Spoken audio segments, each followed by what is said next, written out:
heading south back toward Pittsburgh from Cranberry Township. We got cranberries all over the tires. It's a cranberry wonderland up there. You guys, you gotta take a trip. You gotta go up there when you're in Pittsburgh. But meanwhile, we're heading back down south. We got a lot of things going on. But it gives us an opportunity to talk about an interesting community.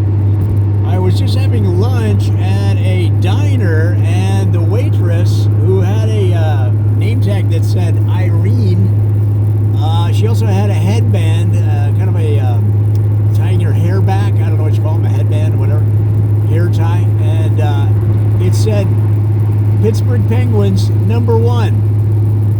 And I asked her, well, what do you think if they call it Cranberry Penguins? And she said, shush your mouth.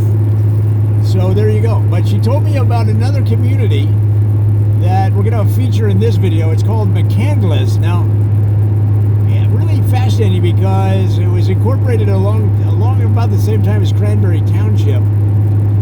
This is a Pittsburgh community in that same neighborhood, sort of the north side of Pittsburgh, you could say.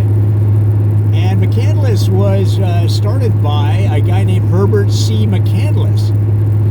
Now, his family came over from Ireland by way of Scotland, and they're not sure what the real heritage of the name is, but just like a butcher that is named a butcher, McCandless made candles and started a very successful, what you might say is a frontier version of what do they call it? American candles, Yankee candles. So he had like a Yankee candle brand, but back in 1790, right? But that's Pittsburgh. A lot of Pittsburgh was founded right around there.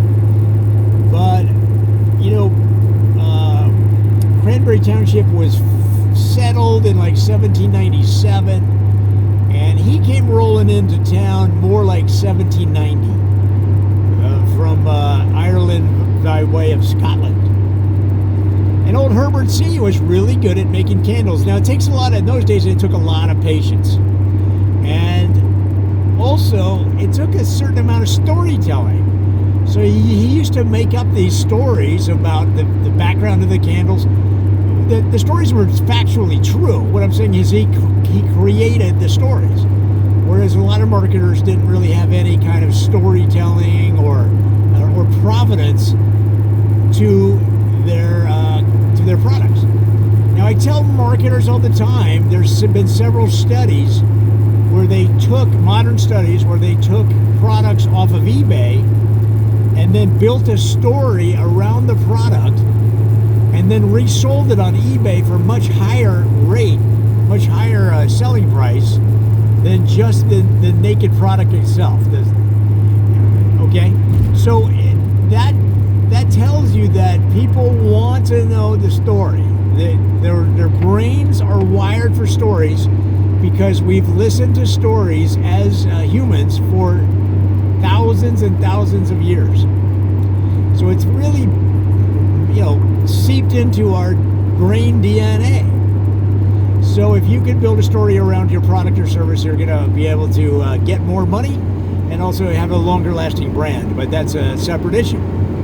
This guy was doing it in 1790. Well, he started right around that. That's close enough. 1790. He came rolling into town.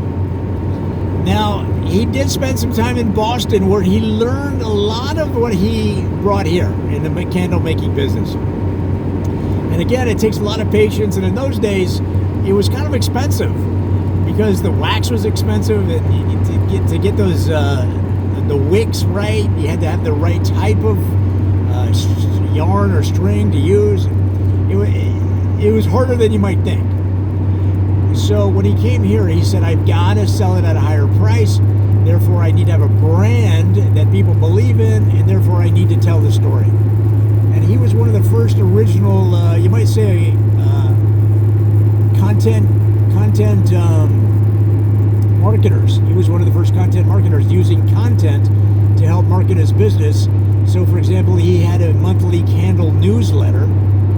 He did what you might say are morning tweets. He would go stand outside the candle shop in Pittsburgh and announce the day's candles, because they could make them different types every day. Remember, candles, it wasn't like you go to the store and there's a candle in a plastic wrap, right?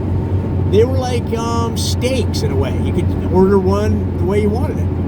Order 3, 4, whatever.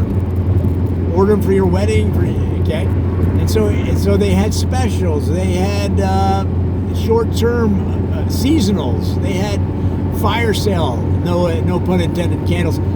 So the guy was a great marketer and built the McCandless company right out of the McCandless there. He started in Pittsburgh, moved it up to the northern part of the region. After he started to take off, he needed to expand. He hired more people.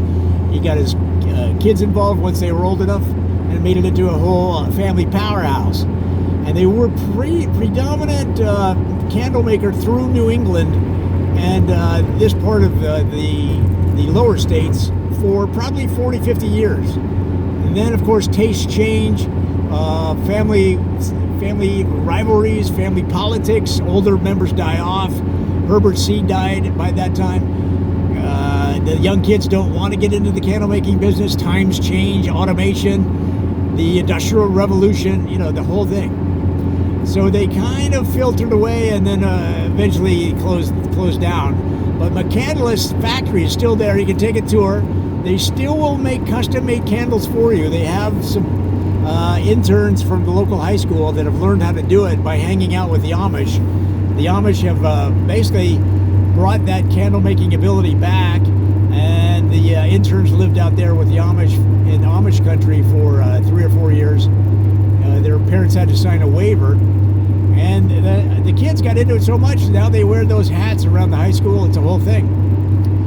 But yeah, you can take a tour. You can get there's a lot of Instagram-ready scenes up there, and the interns will even let you wear the hats for your IG, for the gram.